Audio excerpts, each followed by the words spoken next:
itu karena gelarnya panjang, tadi perkenalannya pun juga cukup panjang. Nah, pada malam hari ini apa nih yang kira-kira dengan sosok yang luar biasa Mas Salihudin atau dulu biasa dipanggilnya Mas Soleh begitu ya? Karena saya lebih junior biasa manggilnya Bang Soleh begitu. Kira-kira apa nih topik yang menarik untuk bisa kita diskusikan, untuk kita bisa bahas bersama pada malam hari ini? Nah, kemarin sedikit bercerita dengan Mas Soleh, ternyata beliau di tahun ini baru saja mengajukan pensiun dini, Bapak Ibu semua. Pensiun dini dari perusahaan multinasional yang sudah sangat-sangat besar, juga dengan role yang sudah sangat-sangat strategis begitu ya. Alasannya ini membuat saya cukup sakit kepala, cukup bingung. Kenapa alasannya? Alasannya karena beliau dengan gelar yang sudah ada tersebut memiliki passion untuk lebih bisa mendekatkan diri kepada para pensiunan atau calon-calon pensiunan begitu ya. Kenapa? Karena beliau sejauh ini banyak membangun komunikasi terutama mungkin dengan sertifikasi coachnya ya dengan para pensiunan dan katanya obrolannya nyambung gitu. Obrolannya saling bersambut. Dan hingga akhirnya beliau memutuskan untuk mendedikasikan diri setelah resign begitu ya dari multinational company-nya itu untuk menjadi sahabat, menjadi coach, menjadi financial planner mungkin ya bagi Bapak Ibu calon pensiunan atau juga mungkin yang sudah pensiunan begitu ya. Nah, ini yang kemudian menjadi latar belakang sebenarnya Bapak Ibu semua. Kenapa pada malam hari ini kita membuat satu topik yang agak sedikit spesifik, yaitu bagaimana kita mempersiapkan diri untuk menuju ke tahap tersebut, untuk menuju ke fase tersebut. Kenapa? Karena Bapak Ibu semua itu merupakan satu titik yang satu waktu tertentu yang pada suatu hari, eventually begitu ya, insya Allah kalau kita panjang umur, kita akan ada di titik tersebut. Dan tanpa kita sadari, belakangan ini rasa-rasanya waktu itu berjalan sangat cepat. Kayaknya baru kemarin nih saya dengan Mas Soleh nih saling bercengkrama di kantin sekolah begitu ya. Sekarang udah mendekati mungkin hampir-hampir menuju pensiun begitu kira-kira. Dan saya rasa mungkin dari kita juga merasa demikian begitu ya. Kita beraktivitas, kita bekerja, mengerjakan rutinitas dan tanpa sadar mungkin beberapa saat lagi kita sudah menuju ke satu titik pensiun. Nah, bagaimana kita ketika di titik tersebut ini pasti halnya akan jadi sangat berbeda dengan apa yang biasa kita lakukan, terutama dalam konteks kita mengatur keuangan. Bagaimana dulu kita punya pendapatan tetap begitu ya Bapak Ibu, bekerja, dapat gajian bulanan begitu ya, THR ada THR, nanti ketika di pensiunan bagaimana? Apakah seperti itu? Kalau tidak seperti itu, bagaimana kita menuju ke sana? Apa yang harus kita lakukan? Apa yang harus kita rencanakan begitu kira-kira? Nah, kurang lebih mungkin itu pengantarnya, preface-nya. Kemudian tadi juga sudah kami perkenalkan untuk pembicara malam hari ini, Mas Soleh begitu yang sangat-sangat luar biasa. Mudah-mudahan kita, termasuk saya juga, bisa belajar banyak dari beliau pada malam hari ini. Sebelum saya mungkin serahkan kepada Mas Soleh, Bapak Ibu semua, diharapkan Bapak Ibu bisa mengisi daftar absensi ya, kolom hadir begitu, yang nanti dibantu oleh tim support kami, ada di kolom chat begitu ya. Silakan nanti diisi Bapak Ibu untuk partisipasi di webinar pada malam hari ini. Mungkin tanpa berpanjang-panjang kata lagi, saya juga ingin langsung belajar nih dari ahlinya, dari CFP, EFP, CPBC, dan WMI kita, Mas Soleh. Untuk waktu kami persilakan, Mas. Terima kasih Bang Agung. Bismillahirrahmanirrahim. Assalamualaikum warahmatullahi wabarakatuh. Bapak Ibu semua, terima kasih. Kita salam kenal. Perkenalkan nama saya Sali, Certified Financial Planner, Islamic Financial Planner, Certified Professional Business Coach, dan juga Wakil Manajer Investasi yang tersertifikasi oleh OJK, sama seperti Fundex yang juga dijamin oleh OJK, terdaftar dan juga terregister di OJK. Eh, Saat ini seperti yang tadi sudah diceritakan oleh Mas Agung, bahwasanya saya sudah mencapai titik fire dan sekarang mendedikasikan diri sebagai financial planner dan juga retirement activity coach. Senang rasanya diberikan kesempatan oleh Evandex oleh sahabat saya, adik kelas saya dulu di SMA, Mas Agung. Eh, kita banyak berdiskusi terkait dengan industri ataupun dunia pensiunan dan senang rasanya juga bisa bertemu dengan Bapak Ibu sekalian. Mungkin beberapa jam ke depan, beberapa menit ke depan, semoga apa yang kita sampaikan jadi ilmu yang bermanfaat ya Bapak Ibu sekalian. Rasanya saya sudah cukup dikenalkan walaupun agak berlebihan tadi perkenalannya. Jadi eh, kita mungkin langsung masuk saja kepada topik yang akan kita bahas terkait dengan investasi persiapan pensiun ya Bapak Ibu. Lucunya Bapak Ibu, saya sudah masuk ke dalam industri dana pensiun itu semenjak tahun 2011, 2010 akhir. Dan bertahun-tahun saya gaungkan terkait dengan persiapan pensiun itu tidak terlalu berpengaruh ya. Lalu muncullah COVID di mana ada dua topik terkait pensiunan, terkait dengan dunia pensiun yang tiba-tiba langsung menyeruak di hati kita semua. Yang pertama adalah terkait dengan sandwich generation, lalu yang kedua terkait dengan FIRE, Financial Independent and Retire Early. Saya banyak berdiskusi dengan teman-teman yang ada di dua dunia tersebut, di dua komunitas tersebut, dan eh, rasanya memang persiapan pensiun itu mesti dipikirkan, mesti disiapkan, eh, mesti ditabung ataupun diakumulasikan keuangannya untuk persiapan kita. Karena mungkin saya saja yang memutuskan untuk resign di usia belum 40 tahun, itu terpikir terus gitu ya. Ini gimana ke depannya? Apa yang harus saya lakukan? Padahal seharusnya di posisi ekonomi saya sekarang, saya diam saja, insya Allah uang saya sudah berputar sendiri, tapi ternyata tidak enak. Artinya, investasi persiapan pensiun itu bukan hanya investasi yang bersifat keuangan, itu penting karena itu menjadi landasan ataupun menjadi salah satu pilar yang terpenting untuk melakukan semua, tapi juga bagaimana kita membangun kesadaran dengan industri atau dunia pensiun, dunia masa pensiun itu sedari dini, Bapak Ibu sekalian. Boleh langsung di next. Tadi ini sudah diperkenalkan. Boleh mungkin teman-teman nanti boleh follow juga akun saya di Bisoleh di Instagram. Saya langsung saja masuk ke dalam topik. Ada tiga pertanyaan kuat yang disampaikan oleh tim Fundex kepada saya. Pertanyaan pertama adalah kenapa eh, penting bagi kita untuk mempersiapkan pensiun? Ada survei terbaru dari OJK bahwa 7 dari 10 pensiunan di Indonesia tetap harus bekerja di masa tua untuk memenuhi kebutuhan hidup. Sebenarnya poinnya bukan tentang bekerja, karena banyak juga eh, pribadi-pribadi pensiunan yang memang ingin tetap aktif ataupun ingin tetap berkarya. Ataupun untuk Bapak Ibu yang saat ini mungkin berada di bidang usaha, wirausaha, itu nggak ada kata pensiunnya. Tapi yang terpenting adalah kata keharusan di mana itu menggambarkan kalau tidak bekerja, kalau tidak mencari uang, kalau tidak mau capek-capekan, akhirnya nggak bisa hidup. Akhirnya kebutuhan hidupnya tidak bisa dipenuhi. Dipenuhinya dari mana? Dipenuhinya dari anak. Itulah sebabnya banyak sekali kita kenal sebagai sandwich generation.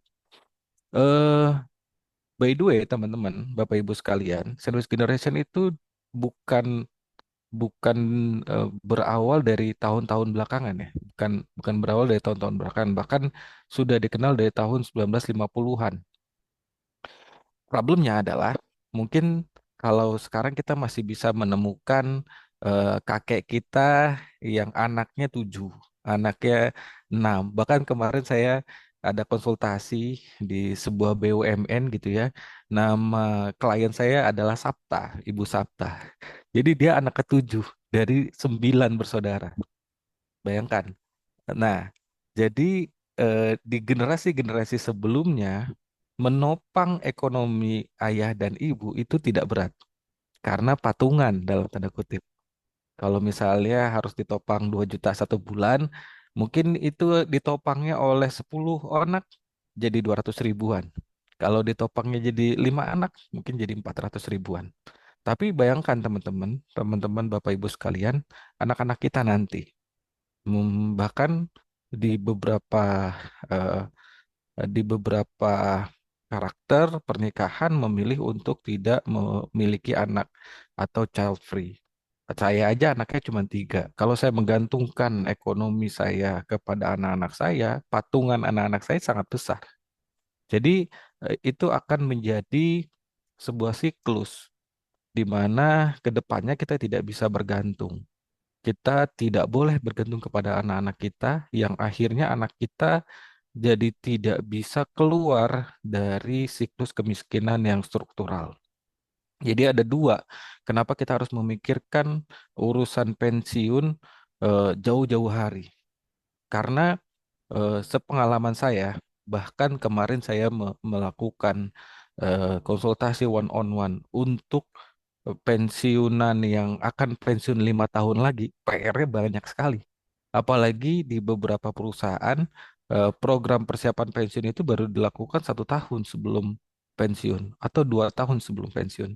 Itu artinya PR-PR ataupun penyakit-penyakit keuangan, hal-hal buruk di bidang keuangan itu sulit untuk diselesaikan dalam jangka waktu yang pendek.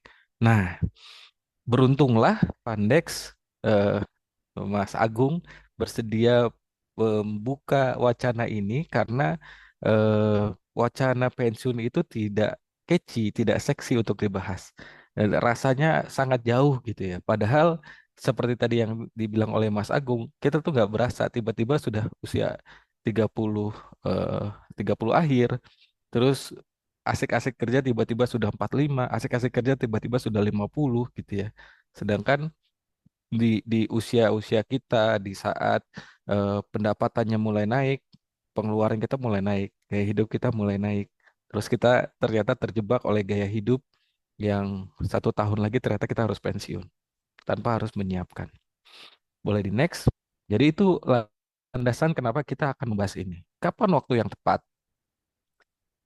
eh ada banyak pendekatan, ada banyak eh, ada banyak pendapat eh, kapan waktu yang tepat untuk melakukan investasi pensiun. Ada pendapat yang bilang bahwa semenjak kita terima uang sebagai profesional, yaitu di pekerjaan pertama, saatnya menabung, yaitu artinya menggunakan konsep cost averaging ya, di mana kita mencicil terus-menerus. Ada juga pendapat yang sebaiknya dilakukan setelah para piramida-piramida atau tahapan-tahapan keuangannya selesai, terutama dari sisi hutang. Hutangnya sudah lunas, apa namanya dia sudah punya bangun aktifnya sudah selesai semua baru nggak ada yang salah. Yang salah adalah ketika kita menyiapkan, kita berangkat dari pesimistis. Jadi banyak sekali nih eh, klien-klien saya yang konsultasi one on one ketika datang ke saya lalu menyiapkan, menghitung, mencoba meraba kebutuhan pensiunnya langsung nyerah. Wah, kayaknya terlalu besar. Ya, karena mungkin salah dalam penyiapannya. Menurut saya pribadi, eh, tahapan dalam kesiapan keuangan itu ada beberapa pendekatan. Ada yang menggunakan 8 atau 7 tahap gitu ya.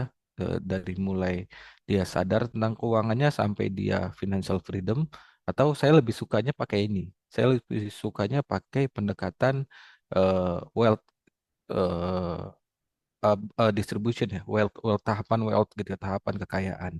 Di mana di saat awal-awal bekerja kita melakukan wealth creation, lalu setelah sudah mulai stabil, kita sudah mulai tahu dan bisa mencetak cash flow positif, kita mulai melakukan wealth akumulasi. Jadi mengakumulasi kekayaan-kekayaan dari positif cash flow itu. Tapi seiring itu, kita juga membangun wealth protection yang mungkin dari sisi instrumen keuangan adalah insurance gitu ya, supaya apa yang kita bangun tidak habis dari kejadian-kejadian resiko yang tidak tertanggung oleh orang lain. Setelah wealth accumulation dan cukup banyak, yang saya lakukan, pengalaman yang saya lakukan adalah saya melakukan acceleration ya. Jadi saya nggak sekonyong-konyong dan ini pun saya ajarkan ke banyak orang, jangan sekonyong-konyong lakukan investasi. Belajar dulu aja di wealth accumulation. Tahapannya sedikit, sedikit, sedikit, dia bisa menikmati uangnya, lalu dia akselerasikan. Akselerasikan dengan investasi yang lebih prudent. Akselerasikan dengan investasi yang sesuai dengan tujuan investasinya. Dan pada ujungnya kita akan melakukan wealth distribution. Jadi kapan waktu yang tepat untuk melakukan investasi di pensiun? Menurut saya ada pada tahapan wealth accumulation, di mana teman-teman sudah mencapai positive cash flow, sudah stabil dengan keuangan atau spendingnya, sudah bisa tahu ritme keuangannya. Barulah mulai melakukan atau berpikir tentang investasi pensiun. Dan ini ukurannya bukan waktu. Ada orang-orang yang sudah menyiapkan atau sudah masuk wealth accumulation jauh-jauh hari, bertahun-tahun lamanya, tapi ternyata tidak siap juga. Tapi ada juga yang baru melakukan wealth accumulation dan acceleration di dekat waktu pensiun dan ternyata dia lebih siap. Jadi yang terpenting adalah awareness-nya, why-nya, big why-nya kenapa dia harus melakukan akumulasi untuk persiapan pensiunnya. Dan pertanyaan terakhir yang disampaikan, nanti kita akan diskusi lebih panjang, boleh di next. Eh, Instrumen investasi apa sih yang tepat gitu ya? Nah, buat saya pendekatannya seperti ini. Mungkin Bapak Ibu sekalian banyak yang mendengar tujuan investasi, ya. Nah, tujuan investasi itu ada yang menurut mungkin banyak klien yang berjumpa sama saya itu akan kalau saya tanya apa sih tujuan investasi? Tujuan investasi itu jangka panjang, jangka menengah, jangka pendek. Enggak, itu bukan tujuan investasi, itu durasi investasi.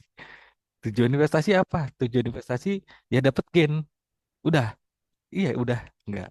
Ternyata tujuan investasi itu ada tiga, teman-teman. Dan ini juga bisa dipakai dalam perspektif perspektif retirement goals, financial goals gitu ya, perspektif tujuan keuangan untuk pensiun. Yang pertama adalah untuk menjaga likuiditas.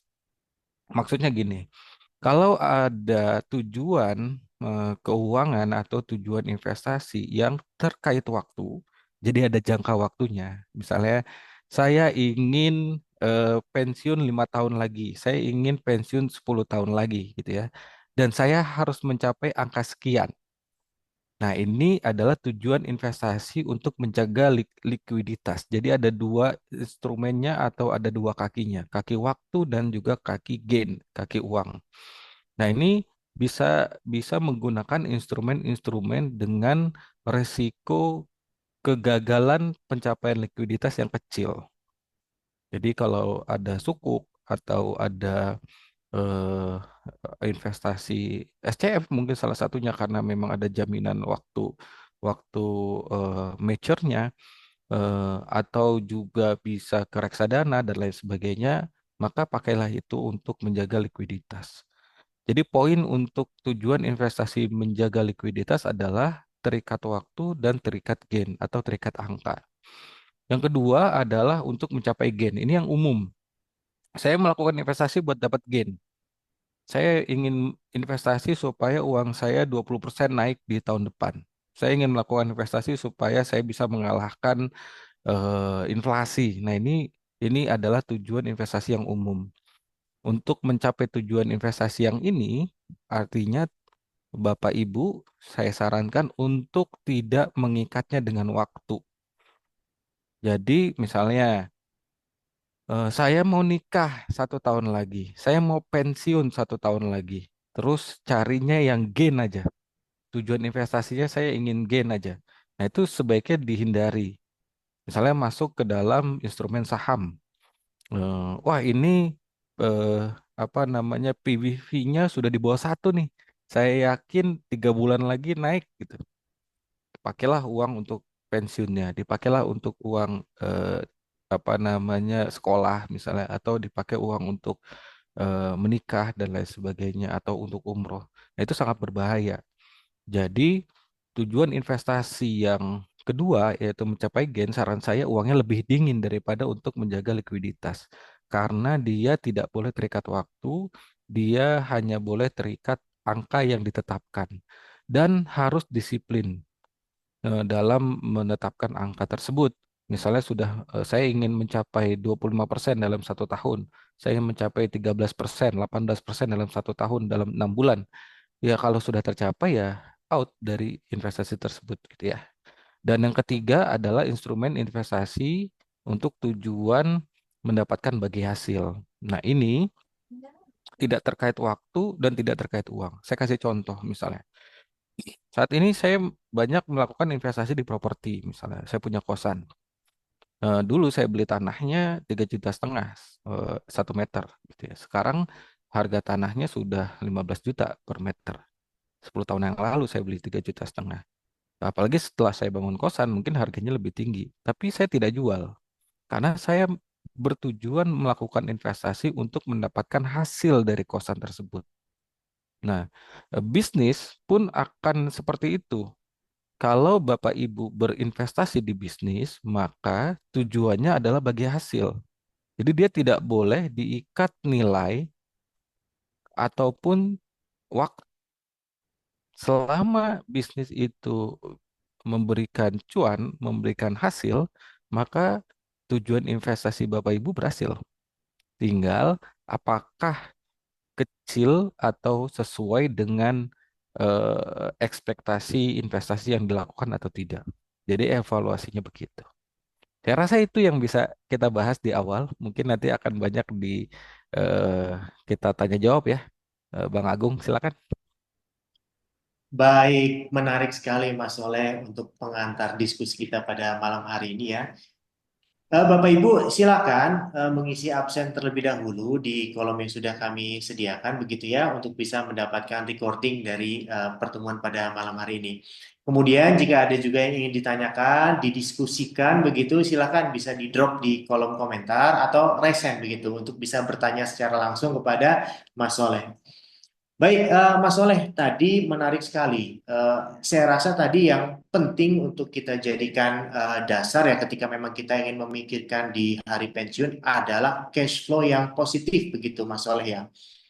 Nah, walaupun tadi tidak disebutkan secara rigid ya mengenai waktu karena tentunya per masing-masing orang mungkin beda-beda begitu ya. Tapi best practice-nya Mas Oleh. Karena jangan jangan sampai nanti ketika Hamin 1 tahun sebelum pensiun, cash flow saya belum positif, misalkan seperti itu.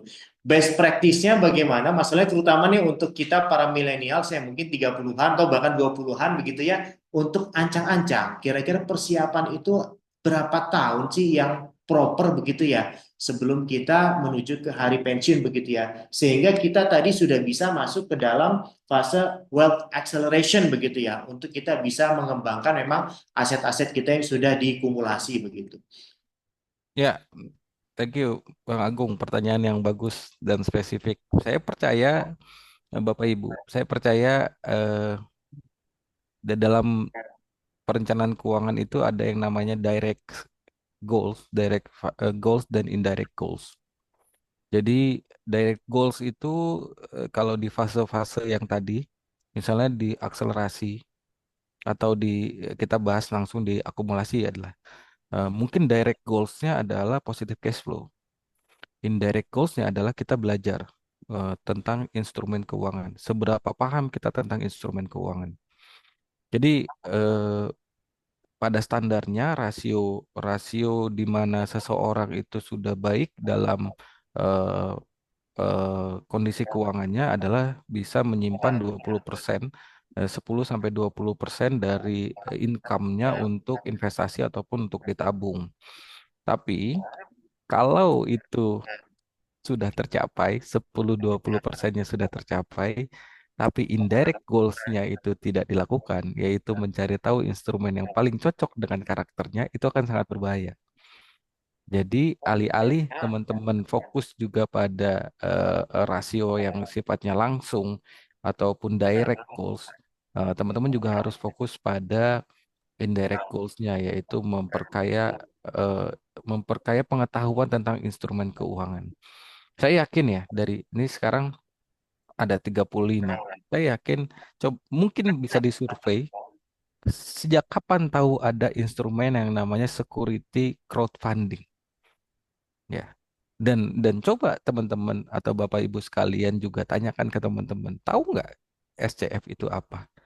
Jadi bisa jadi orang itu punya positif cash flow yang baik, tapi dia tidak akan bisa masuk ke acceleration dengan optimal kalau dia tidak paham instrumen apa saja yang ada dan cocok buat buat karakternya. Itu, Mas Agung. Menjawab gak? Baik, Mas Oleh, menarik sekali nih, Mas. Tadi sudah ada kisi-kisi begitu ya. Kita mulai mungkin menuju ke fase sehat untuk prepare ke masa pensiun ketika kita bisa mengalokasikan sekitar 10 sampai 20% begitu ya untuk kita bisa taruh di fase wealth accumulation and acceleration begitu Mas ya. Ya. Nah, tapi pun ketika sudah ada di angka tersebut, setelah kita mengupayakan tentunya dengan segala macam upaya, kita perlu ada knowledge sendiri ya, bagaimana kita bisa memanage dana, memanage aset-aset yang memang sudah kita tujukan untuk kita prepare di hari tua kita. Mas Oleh, kita tahu aset kelas itu banyak, kemudian instrumen investasi itu juga banyak begitu ya.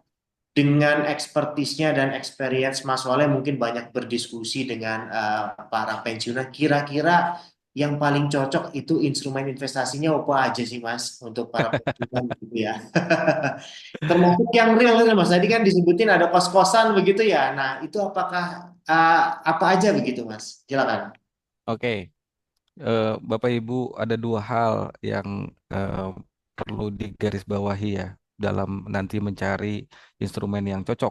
Yang pertama adalah jangan langsung lihat pada return, tapi melainkan pada risk terlebih dahulu. Dalam investasi itu selalu dibilang sama guru-guru saya itu risk and return. Risk tuh di depan, nggak pernah return and risk. Jadi carilah instrumen-instrumen yang risknya bisa dikendalikan atau Bapak Ibu bisa ketahui detail resiko apa saja yang mungkin dan seminim mungkin. Baru cari return yang bagus. Dan di dalam investasi itu nggak harus risknya nol untuk mendapatkan return. Atau gini, sorry. Risk nol itu bukan berarti returnnya nol, enggak. Di dalam investasi itu ada banyak instrumen yang risikonya nol, tapi returnnya itu sudah lebih bagus gitu ya. Bisa sampai 6, bisa sampai 10, bisa sampai 13. Tergantung instrumen investasinya. Lalu yang kedua adalah Bapak Ibu yang perlu dipahami dalam mencari instrumen investasi yang cocok, carilah instrumen investasi yang sesuai dengan tujuan investasi yang tadi. Jadi plottinglah tujuan investasi, instrumen investasi pada tujuan investasi yang tadi sudah saya sampaikan. Ada 3 tujuan investasi.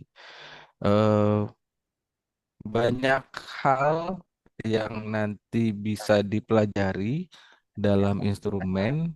eh, Kenali siapa yang eh, di mana Bapak Ibu menaruh uang. Kalau pesernya Opa Warren Buffett itu, Warren Buffett tuh jangan pernah rugi dalam investasi. Jadi lebih baik menunggu baru diinvestasikan yang besar gitu ya. Eh, Banyak sekali instrumen investasinya, bisa masuk ke paper asset ataupun non paper asset.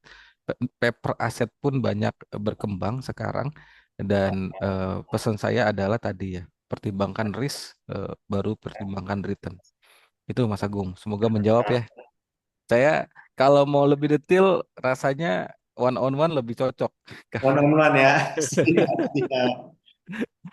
Oke, Mas Oleh ini menarik. Soalnya ketika kita mungkin sudah masuk ke masa tersebut ya, secara psikologi aku rasa, aku mengira ya, kita juga pasti ada perubahan yang cukup signifikan. Ya, Dari yang tadi kita beraktivitas sehari-hari, dari yang tadi mungkin kita punya power, punya kuasa ya, di level manager begitu, VP dan lain sebagainya. Dari yang setiap harinya kita meeting, dari yang tadinya kita dapat income rutin begitu ya.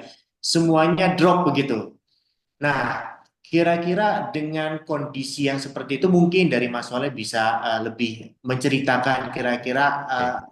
seperti apa sih gambaran psikologis orang di fase pensiunan begitu. Dan kemudian masih terkait pertanyaan sebelumnya Mas, kira-kira lebih detail lagi yang lebih cocok tuh kira-kira instrumen investasinya tuh yang seperti apa. Tadi juga disebutkan ada instrumen investasi yang memang dapatnya dari gain begitu ya, atau memang ada yang dapat dari hasil usaha begitu.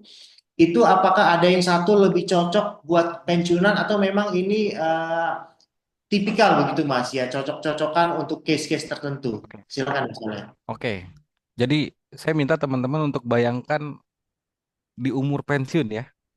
Jadi tidak membayangkan di usia sekarang karena mungkin masih muda.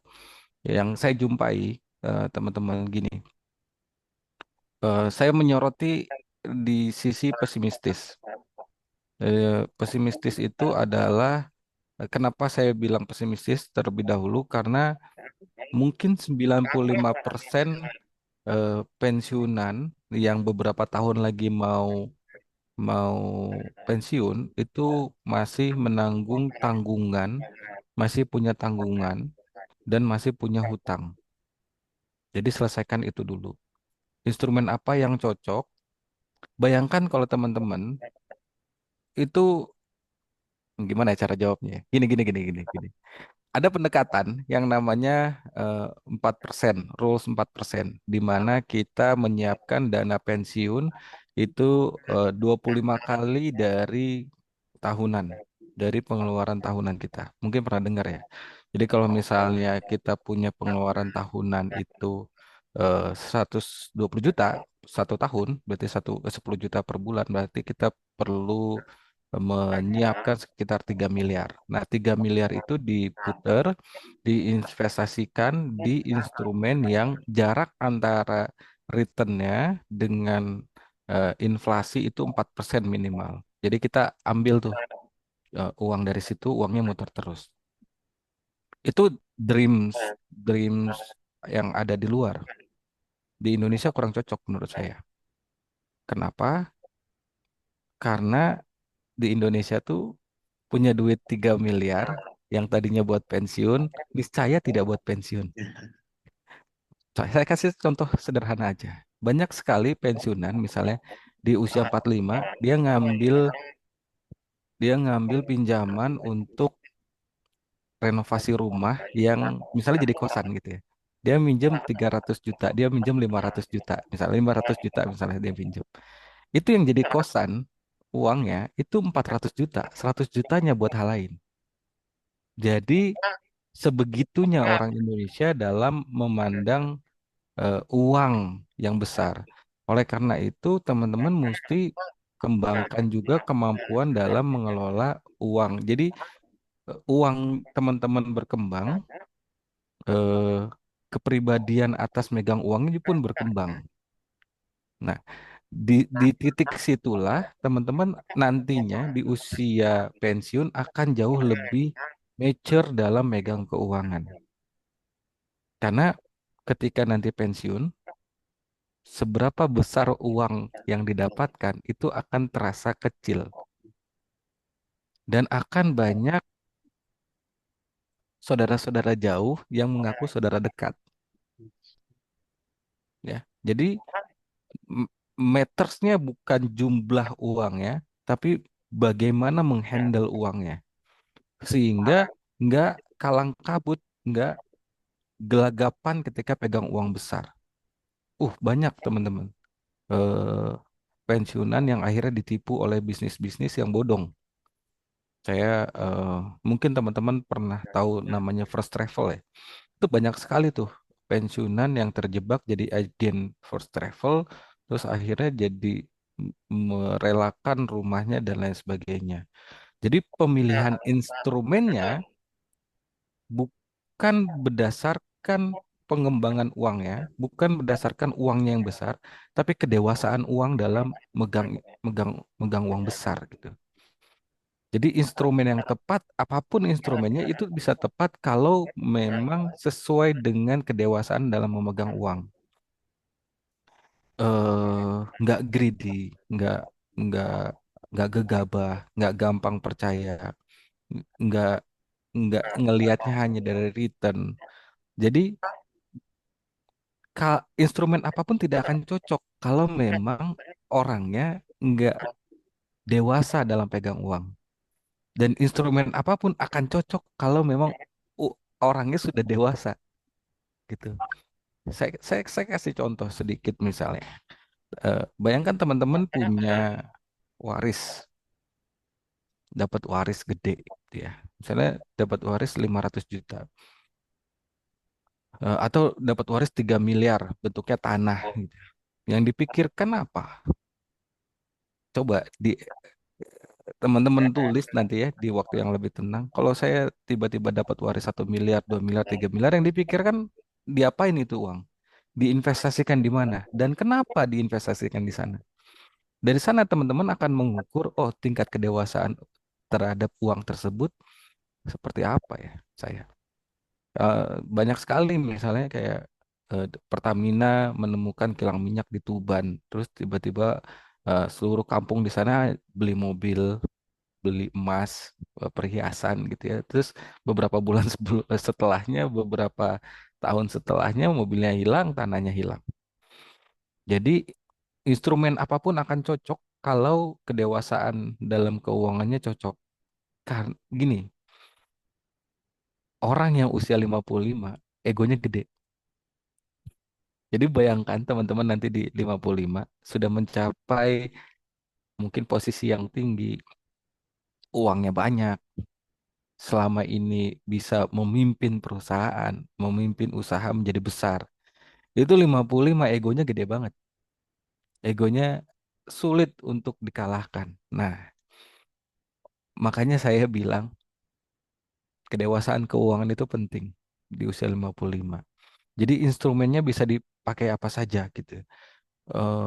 Saya menyarankan misalnya masuk ke saham bagi pensiunan yang memang sehari-hari main saham. Tapi saya nggak akan kasih masukan itu kepada orang-orang yang punya mobile banking aja minta tolong anaknya untuk login gitu. Jadi eh, eh, yang terpenting bukan angkanya, bukan bukan alatnya untuk menuju ke sana, tapi bagaimana kita memainkan angka itu, bagaimana kita memainkan alat-alat instrumen itu. Itu Gung. Luar biasa sekali Bang Soleh. Mungkin saya rangkum keyword-keywordnya aja tadi. Eh, Siap. di posisi di fase kita menuju pensiunan sekitar 55 mungkin ya atau 58 ya tadi egonya besar. Karena memang kita mungkin sedang dalam fase dari top karir kita begitu ya. Hingga tiba-tiba karena waktu yang harus menghentikan, mereka harus pensiun dengan mereka juga memegang dana yang tidak sedikit begitu Bang ya. Walaupun Betul. tergantung nanti dari kebijakan perusahaan beda-beda begitu. Artinya di posisi tersebut memang utamanya harus ada pengendalian diri begitu ya. Ya, Yang pengendalian diri ini ya khususnya dalam konteks bahasan kita pada malam hari ini investasi ya termasuk bagaimana kita bisa mengalokasikan wealth kita dana pensiun tadi ya ke instrumen yang memang frameworknya tadi risk dulu dibanding dengan resultnya begitu ya dari Mas Soleh. Jadi jangan ngelihat resultnya, kayak Bapak Ibu mungkin yang punya uang pensiun, ya kami tidak menyarankan misalkan masuk ke kripto. Walaupun di satu kalau yang gede memang luar biasa, bisa 3x, 10x begitu, bukan ngomong presentasi lagi, tapi risknya sangat-sangat tinggi begitu ya. Nah, menarik sekali bahasan kita pada malam hari ini. Oleh karena itu mungkin kita open pertanyaan juga ya, biar kita bisa berdiskusi dua arah begitu ya dengan Bapak Ibu semua di sini. Dan di kolom komentar, kolom chat ini sudah masuk beberapa pertanyaan mungkin. Eh, Bang Soleh nih, pertanyaan pertama dari Ibu Maria Hutahean. Pak, izin bertanya bagaimana memanfaatkan fase wealth accumulation secara maksimal tadi ya. oke. Jadi izin dijawab nih Bang Soleh. Terima kasih. Hmm, kurangi aset, kurangi hutang konsumtif. Lalu yang kedua adalah kendalikan spending. Saya bahas yang pertama dulu ya. Jadi utang konsumtif itu menjebak. Seharusnya, misalnya gini, eh, tapi juga kalau memang belum bisa lepas dari hutang, kalau memang punya kebiasaan dari hutang juga jangan langsung dilunasi. Ya, saya mohon maaf, saya akan jawabnya di tengah-tengah terus ya, Bapak Ibu sekalian, karena memang saya takut ini salah dipersepsikan. Misalnya saya kasih contoh gini, saya misalnya saya sendiri lah, jangan Mas Agung utangnya udah lunas semua. Misalnya saya dulu pernah punya hutang, gitu ya, pernah punya hutang konsumtif, dan hutang konsumtifnya itu misalnya 20% dari income saya. Nah, sebenarnya saya memang masih butuh hutang itu. Tapi karena sudah dengar dari financial planner, dari materi-materi itu harus dilunasin. Akhirnya di tengah jalan saya lunasin tanpa melihat, tanpa mempertimbangkan kos-kos yang mungkin muncul.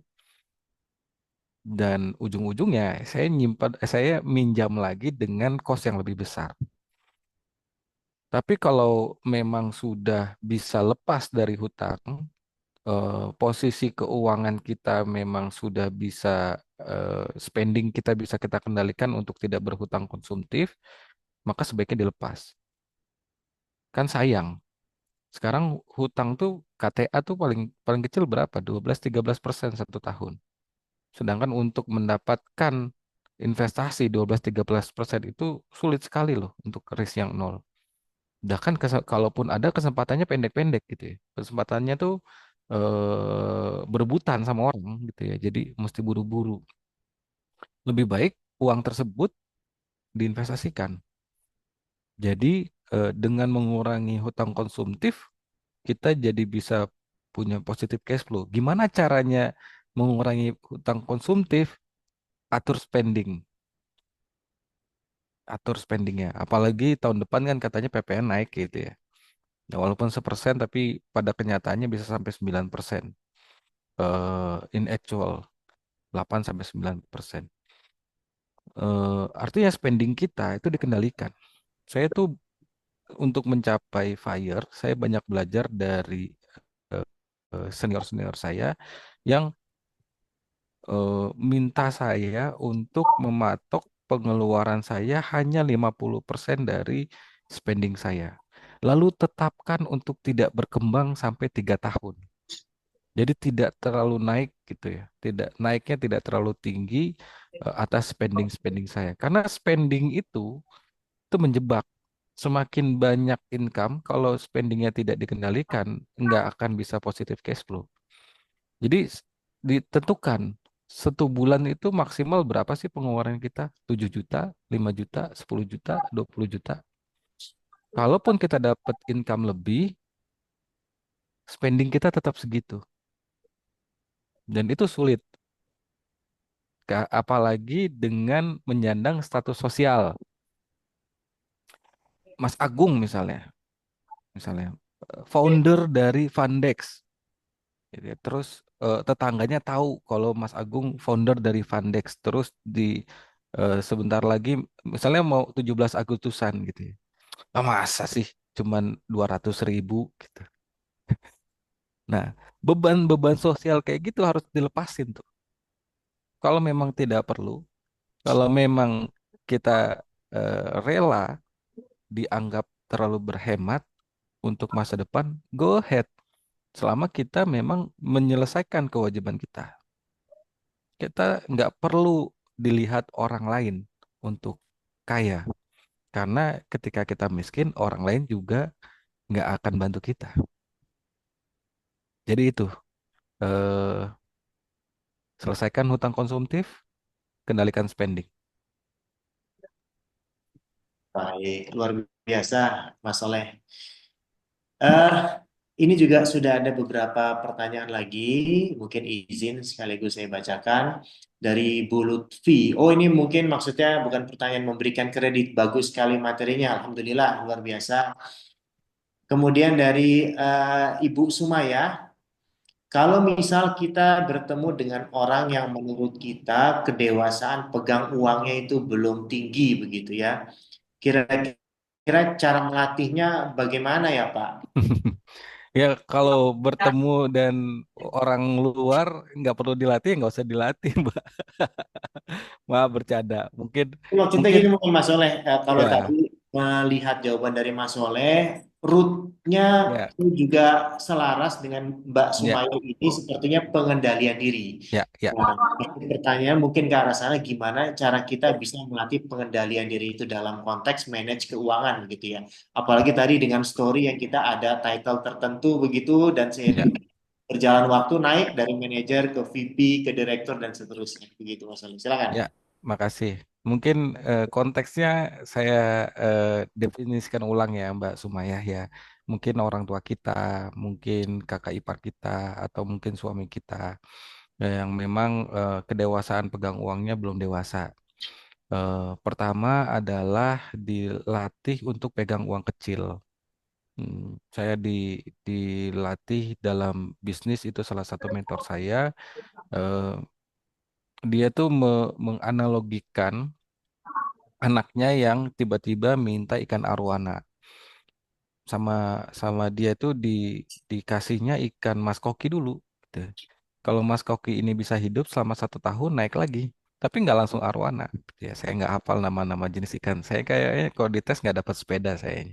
Tapi konteksnya jadi dilatihnya dengan uang-uang kecil dulu. Uang-uang misalnya diberikan amanah untuk pegang 5 juta, uang 1 juta untuk spending tertentu, apakah dia bisa menawar atau tidak ketika membeli, apakah dia bisa bijak atau tidak ketika melakukan investasi, apa yang dia lihat dalam investasi ketika kita kasih uang tersebut gitu ya. Jadi dilatihnya bertahap dengan eh, uang yang dibatasi gitu ya. Saya rasa itu Mbak Sumayah.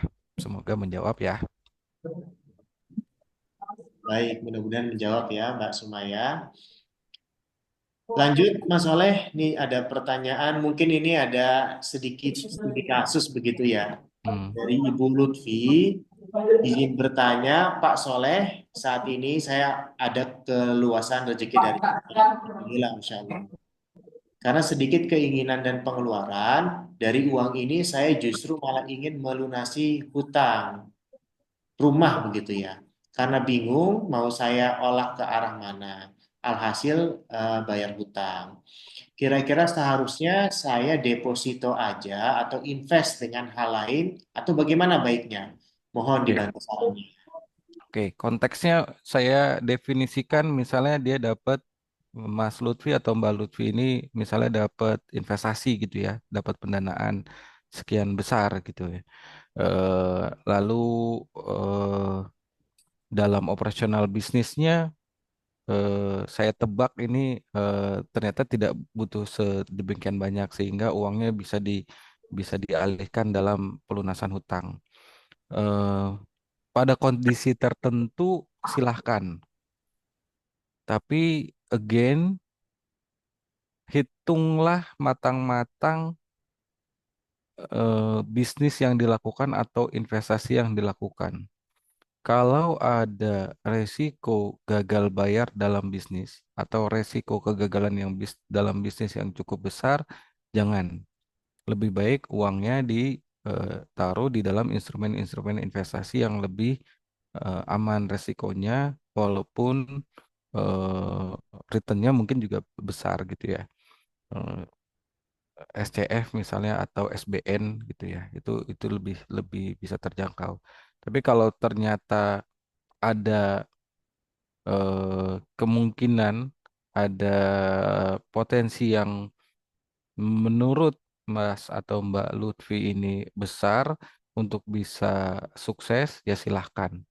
Lalu yang kedua, kalau kita punya utang atau kita pun dititipkan investasi, selalu ukur dengan aset yang kita miliki.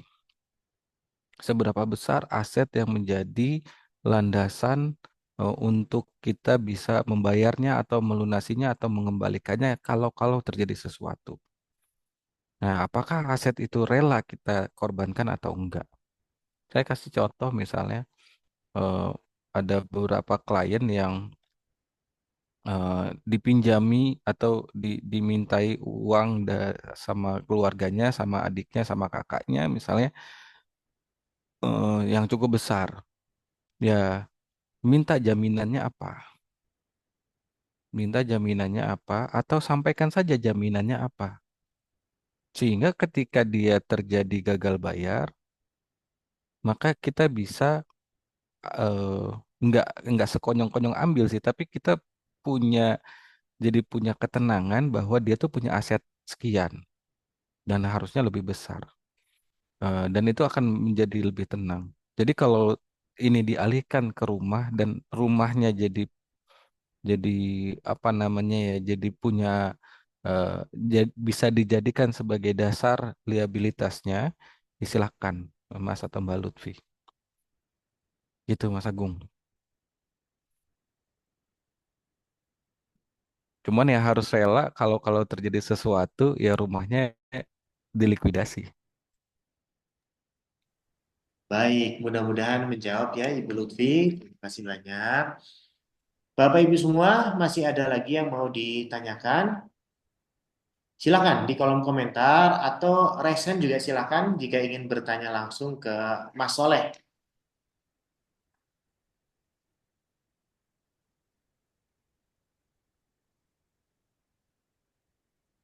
Baik, mungkin sembari menunggu pertanyaan selanjutnya, izin ada titipan dari sponsor.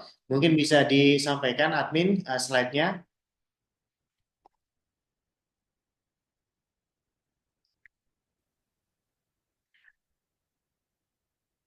Ya, Bapak Ibu, izin titipan sponsor iklan dulu ya. Perkenalan terkait dengan produk kami, Fundex Securities Crowdfunding.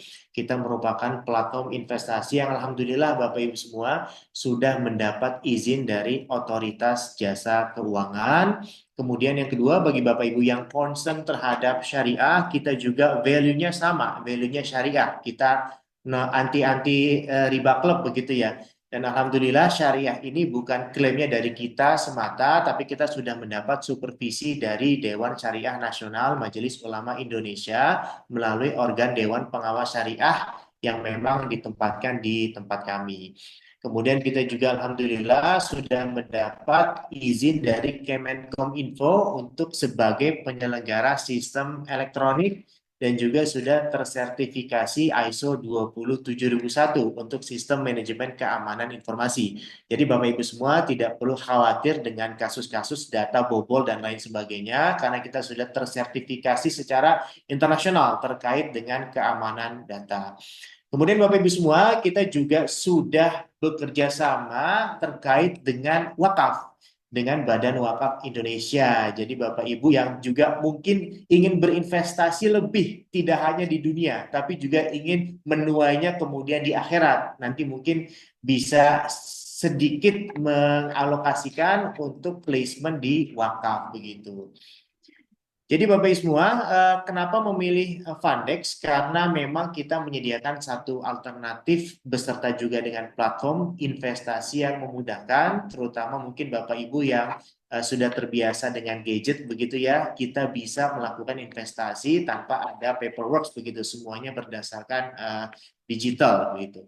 Kemudian kita merupakan rekanan Bapak Ibu semua, kita merupakan konsultan, kita merupakan business coach dari Bapak Ibu yang memang ingin atau sedang mencari bisnis-bisnis yang bagus, bisnis-bisnis yang eligible, bisnis-bisnis yang investable yang bisa diinvestasikan begitu.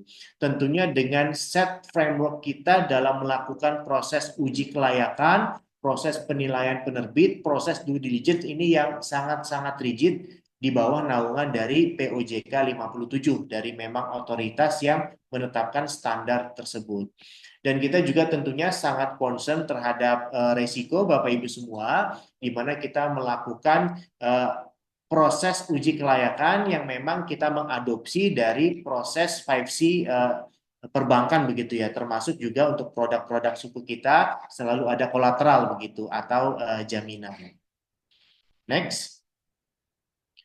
Nah, berikut Bapak Ibu semua yang sedang kita open. Yang pertama ini ada saham. Sahamnya ini untuk pembukaan 5 outlet Bapak Ibu, studio renang.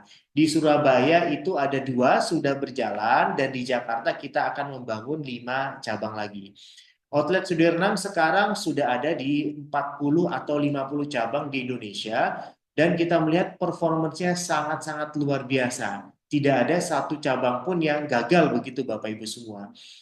Omsetnya per bulan itu kisaran 100 sampai 200 juta per outlet. Dan ini kita rencanakan untuk pembukaan di 5 cabang begitu ya dengan perkiraan return of investment sekitar 10 sampai 20% per annum. Nah, kalau tadi Mas Oleh menyebutkan biasanya tujuan investasi itu ada yang ingin mendapatkan capital gain-nya, ada juga yang ingin mendapatkan bagi hasilnya. Untuk tipikal instrumen saham ini ada dua-duanya Bapak Ibu semua. Ada pembagian secara berkala bagi hasil dalam bentuk dividen sharing begitu ya per setiap 3 bulan yang kisarannya antara sekitar 10 sampai 12% begitu Bapak Ibu semua dan juga ada capital gain-nya yaitu sebesar 4 sampai dengan 6% per setiap tahun. Oke, next.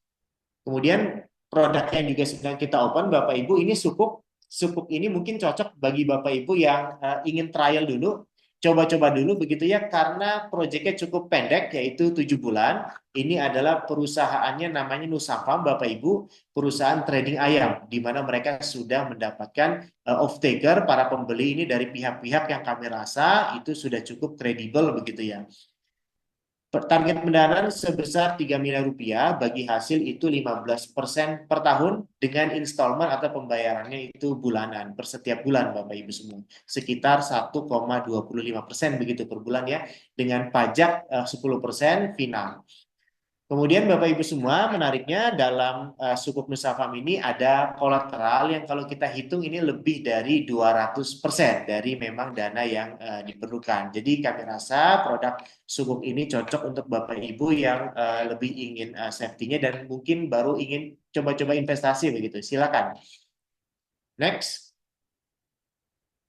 Nah, ini kebetulan kita di bulan ini ada program 12-12. Jadi Bapak Ibu yang mungkin tertarik untuk investasi, ini kita kasih sweetener lagi nih. Bagi Bapak Ibu yang investasinya sebesar 12 juta, kita memberikan hadiah dalam bentuk saldo e-wallet 100.000 rupiah. Kemudian bagi Bapak Ibu yang investasi di angka 120 juta unit, begitu Bapak Ibu nanti bisa kita detect. Kenapa 120? Karena programnya 12-12. Jadi harus ada 12-nya begitu ya. Ini kita berikan tumbler Hydro Flash begitu Bapak Ibu semua yang nilainya itu sekitar 800 sampai 1 juta rupiah.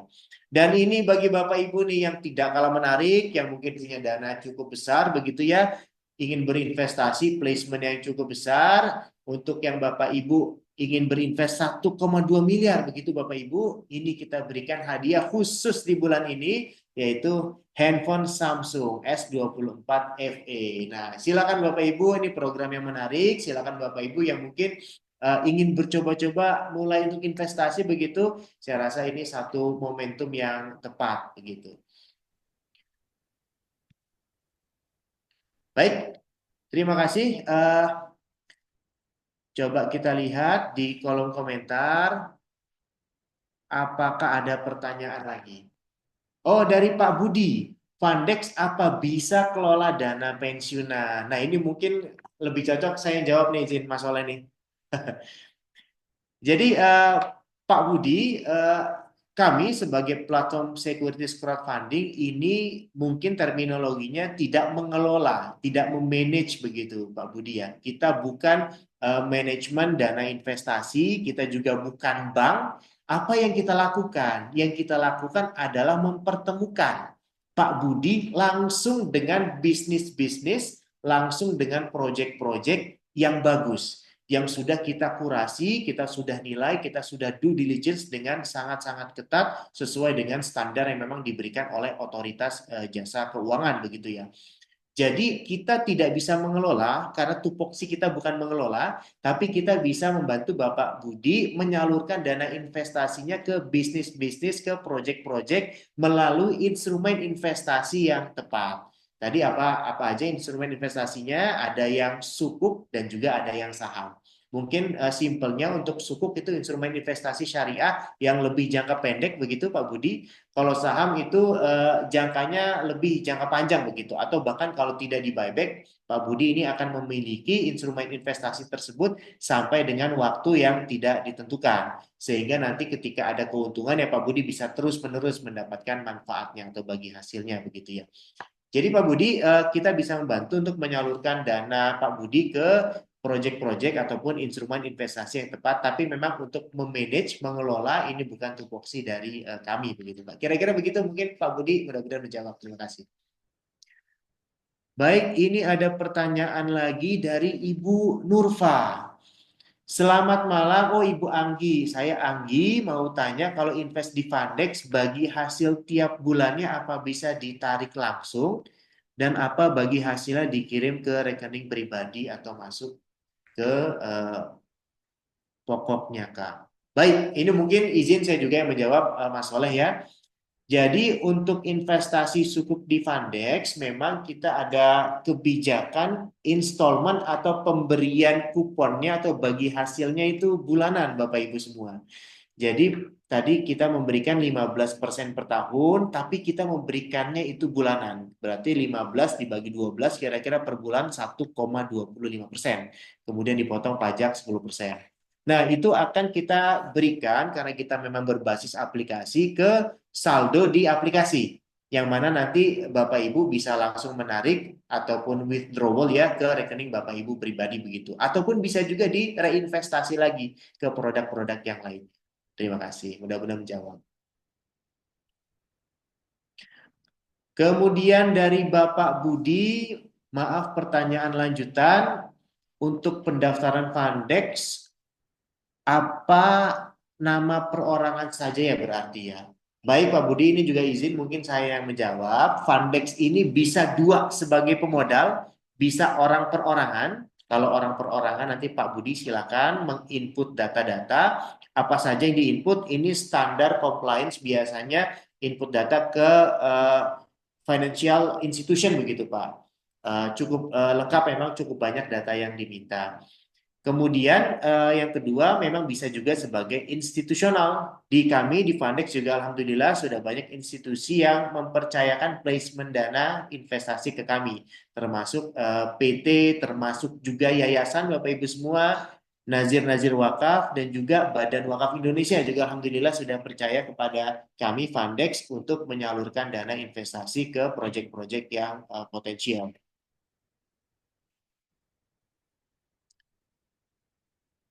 Baik, pertanyaan selanjutnya. Nah, ini mungkin lebih cocok untuk Mas Soleh nih. Buat dana pensiun, idealnya bisa dapat tiap bulan satu kali pemasukan atau baiknya lebih ya. Seperti misal dana darurat kan harus sekian kali pemasukan. Kalau dana pensiun, apakah juga seperti itu?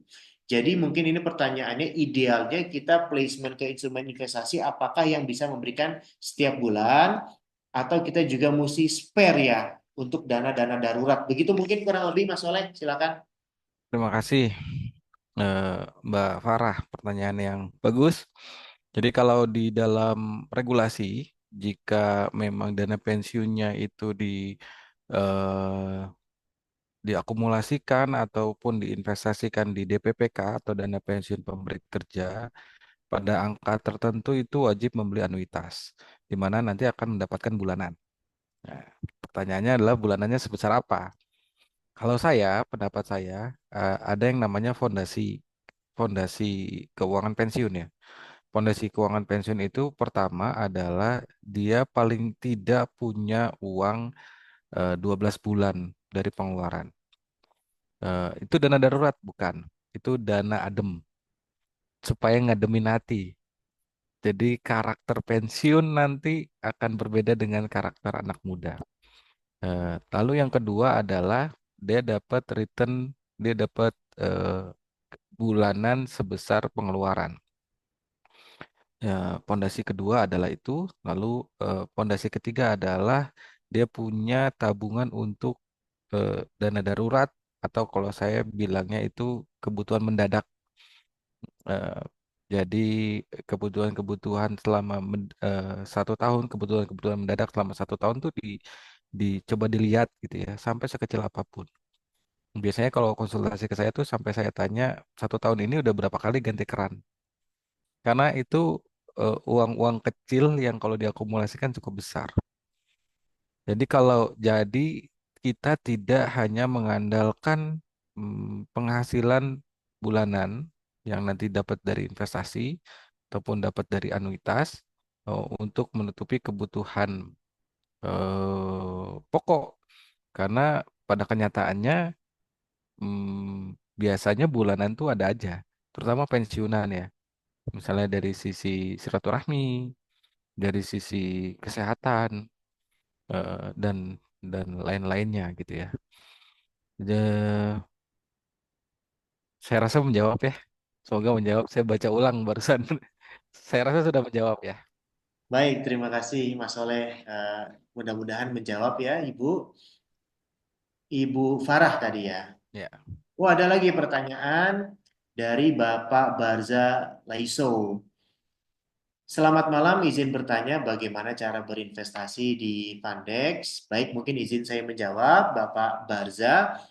Eh, kita semua proses untuk pendaftaran, alhamdulillah sudah bisa digital 100%, jadi bisa melalui aplikasi Pak Barza, silakan diinstal baik di Google Apps maupun di iPhone juga bisa ya iOS.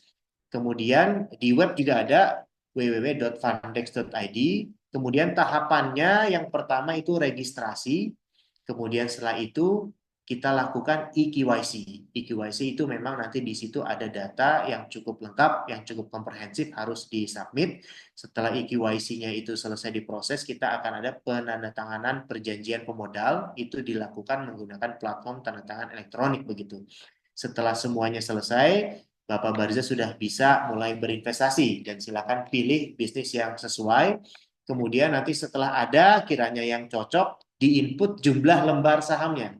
Nah, jadi ini karena kita instrumen base, jadi nanti akan ada jumlah lembar sukuk atau saham yang kira-kira cocok diminati oleh Mas Barza. Setelah diinput, nanti ujungnya kita akan mengenerate nomor virtual account, di mana dengan nomor tersebut Bapak Barza sudah bisa melakukan transfer, baik secara langsung mobile apps atau biasanya untuk transaksi yang besar di atas 50 juta melakukan transfer dengan protokol RTGS begitu ya, melalui bank langsung. Mudah-mudahan menjawab.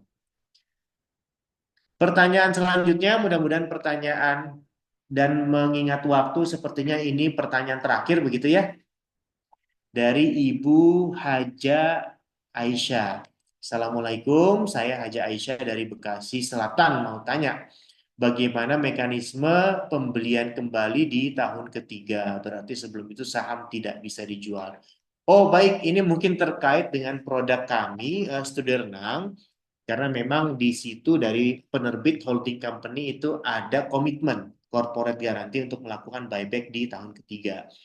Tapi bagi para investor tidak perlu khawatir, per setiap 6 bulan, per setiap semester setelah 1 tahun awal itu akan ada mekanisme secondary market atau jual beli saham sekunder begitu ya. Sehingga Ibu Aisyah ini bisa sebelum menunggu, tidak perlu menunggu ke tahun ketiga sudah bisa melakukan jual beli saham, bisa exit sebagian begitu kira-kira. Mudah-mudahan menjawab ya.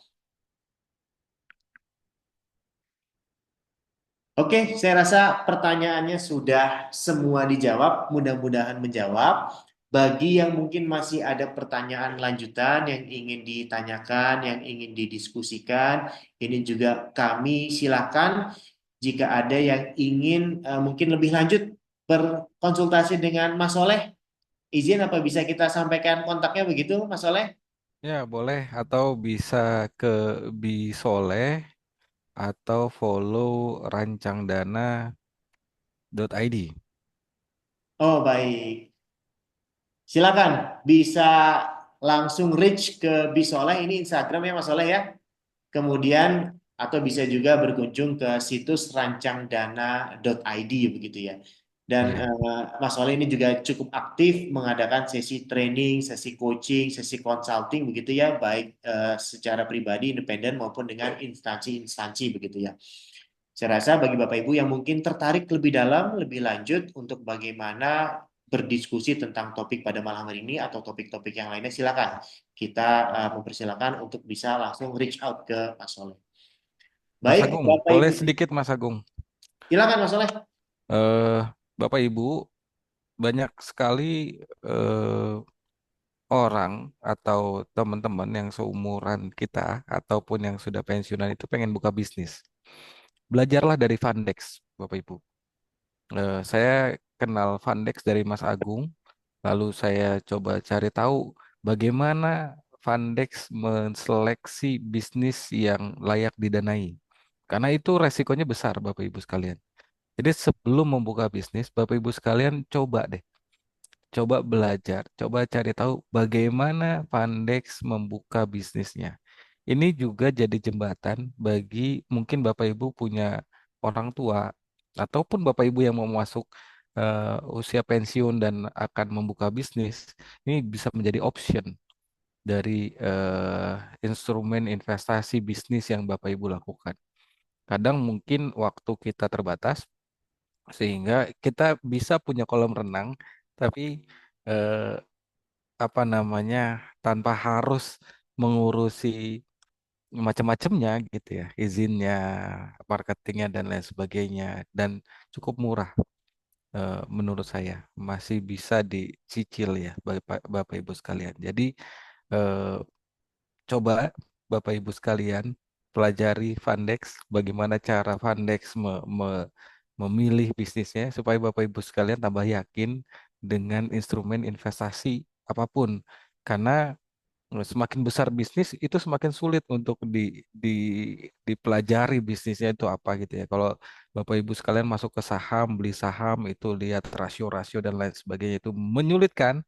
Coba belajar dari Fundex bagaimana Fundex memilih supaya Bapak Ibu sekalian punya sudah mulai terbiasa sense dalam bisnisnya. Jadi bisnismen secara tidak langsung dari Fundex dan dari Mas Agung dan tim. Itu saja. Eh, Terima kasih. Tunggu kejutan-kejutannya yang akan keluar dari Fundex dan dari saya. Eh, Semoga apa yang kita sampaikan jadi ilmu yang bermanfaat. Saya mohon maaf kalau ada salah-salah kata ya, Bapak Ibu sekalian. Dan terima kasih lagi sekali lagi kepada Fundex dan Mas Agung dan tim yang sudah mengundang. Jangan kapok. Semoga dimaafkan kalau saya ada salah-salah sikap ya. Terima kasih Mas Agung. Baik, terima kasih banyak Mas Soleh. Kami juga tentunya berterima kasih sekali ke Mas Soleh di sela-sela kesibukannya, rutinitas yang sebenarnya malam ini mungkin hampir nggak jadi Mas Soleh ya. Saya agak sedikit quote unquote memaksa Mas karena besok udah masuk Nataru begitu ya. Khawatir kurang efektif begitu. Alhamdulillah masih disupport oleh Mas Soleh dan luar biasa pada malam hari ini kita mendapat ilmu yang sangat-sangat banyak, cukup menginspirasi kita termasuk juga saya juga pribadi Bapak Ibu karena tadi waktu nggak kerasa ya. Tiba-tiba jangan sampai kita, loh kok tahun depan udah pensiun, belum ada preparation apa-apa begitu ya. Alhamdulillah ini merupakan satu knowledge yang bagi saya jujur baru, khusus terkait dengan pensiunan dan menjadi saya rasa juga pegangan kita ya untuk bisa meningkatkan persiapan kita menuju ke hari pensiun begitu ya. Baik, Bapak Ibu semua mengingatkan lagi bagi Bapak Ibu yang mungkin belum mengisi presensi begitu ya, silakan diisi karena nanti kita akan memberikan sesi recordingnya ke alamat email dan juga nomor HP atau nomor WhatsApp Bapak Ibu yang Bapak Ibu input di presensi tersebut. Baik, sebelum mengakhiri sesi pada malam hari ini, lebih afdol kayaknya kalau kita ada sesi foto bersama begitu ya. Silakan Bapak Ibu diaktifkan kameranya, kita foto bersama. Mudah-mudahan ini menjadi pertemuan bersejarah mungkin ya. Silakan. Panitia mungkin bisa dibantu untuk difoto, di screenshot gitu.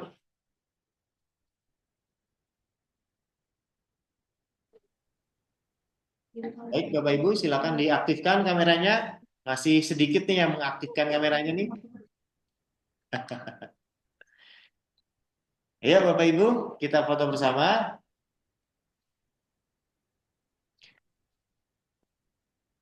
Baik, kita mulai ya.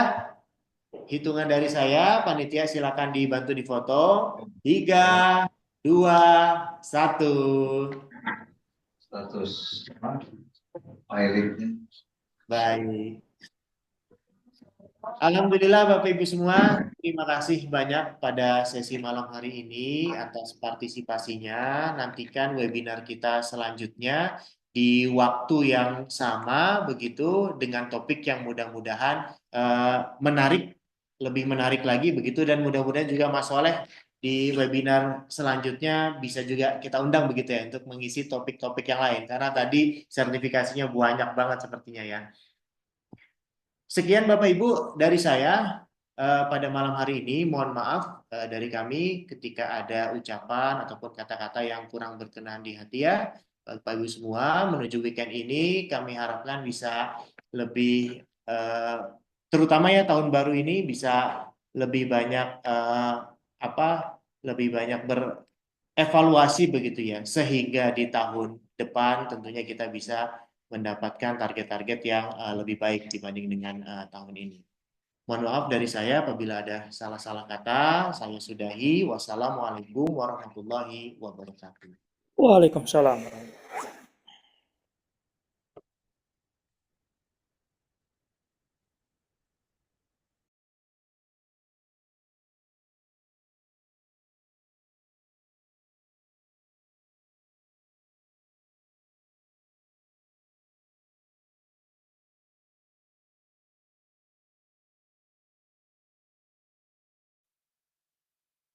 Alhamdulillah kita bisa kolaborasi dengan Fundek, bisnis kita semakin maju. Alhamdulillah.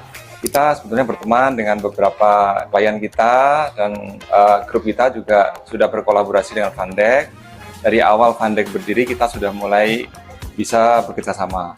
Nah, jadi selain dari kolaborasinya lebih fleksibel, kita bisa mudah dan bisa kita dipercaya dengan pembiayaan dari Fundex, dan kita bisa mempercepat ekspansi dengan kerjasama dengan Fundex. Makasih ya Pak Bun ya. Sama-sama. Ya, halo, selamat sore. Nama saya Odi Anindito. Saya Managing Director dari PT Coffee Toffee Indonesia. Ya, tentu aja kita relief dan senang. Jadi kita bisa menjalankan satu atau dua rencana kita dalam tahun ini dan tahun ke depannya. Banyak dari teman-teman pebisnis yang sudah memakai jasa Fundex dan mereka menyarankan bahwa ini salah satu alternatif pembiayaan yang sangat layak untuk dicoba. Ya, karena ini adalah salah satu proyek pertama kita dengan Fundex, tentunya kita ingin membuat suatu track record yang bagus dengan Fundex sehingga ke depannya ada rencana-rencana yang bisa kita jalankan bersama dan dalam jangka namanya saya Pak Afdal Mahata. Saya dosen di Universitas Agung Podomoro. Saya juga jadi konsultan di beberapa pemerintahan daerah dan juga jadi narasumber di beberapa kampus. Saya sudah setahun invest di Fundex, alhamdulillah tidak ada keluhan, dan kemudian proses pengembaliannya juga berlangsung secara baik tiap bulannya dan sesuai dengan apa yang disampaikan di awal. Prosesnya sangat mudah, terus kemudian ketika kita bertanya ke PIC Fundex-nya juga dijawab dengan sangat baik, terus pelayanannya juga ramah dan segala macamnya. Pertama, kita bisa cek di aplikasinya ya, terus perkembangan investasi kita, berapa return yang masuk tiap bulan, terus proses returnnya juga selalu tepat waktu, dan kemudian akhirnya ketika ada dana lebih, saya tanyakan lagi ada project yang dikeluarkan oleh Fundex, akhirnya saya invest lagi. Sehatkan dulu finansial kita. Tapi kalau teman-teman punya tabungan yang kemudian daripada di bank, lebih baik dimasukkan ke Fundex karena proses investasinya cukup menarik. Terus teman-teman bisa lihat project-projectnya juga. Ketika teman-teman tertarik bisa invest, dan kemudian bisa pengembaliannya juga lumayan. Hingga saat ini saya investasi di Fundex dan alhamdulillah hasilnya juga lumayan gitu. Yuk investasi di Fundex sekarang.